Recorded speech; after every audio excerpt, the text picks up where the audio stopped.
কে রে বন্ধু, তোর মন খারাপ কে? আর কইস নি রে বন্ধু, এই পৃথিবীর বুকে টাকাই সব, টাকা ছাড়া কোনো কিছুই হয় না। আরে বন্ধু, আমি থাকতে টাকার প্রবলেম কিসে? No problem. কয় টাকা লাগবে ক? কি কইস? হ্যাঁ, তোর কাছে টাকা আছে বিদায় তোর কাছে মনে হচ্ছে না, আমার কাছে টাকা নেই, আমার কাছে অনেক কিছু মনে হচ্ছে, বুঝছিস? আরে ভাই, আমার বাপের কি টাকা পয়সা কম আছে রে? নিজে কামাই। কয় টাকা লাগবে ক? এই রে বাপ রে। হবে নি? হ্যাঁ, দুজন মাক করলে যা, খুশি তো? হ্যাঁ যা, আরো লাগলে বলিস। আচ্ছা, কি ব্যাপার? এ তারা ও তো এরকম ছিল না, ওই এতগুলো টাকা দিল আমারে।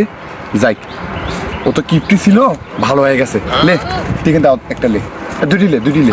আরে দুটি আমার। হায় হায় রে, কি করলাম রে? কি জন্য বন্ধু বান্ধবের কাছে পাটলি কেন? এক সপ্তাহ যা কাম করছো মোট টাকা চলি গেল রে। হায় হায় রে, মাথার বাড়ি।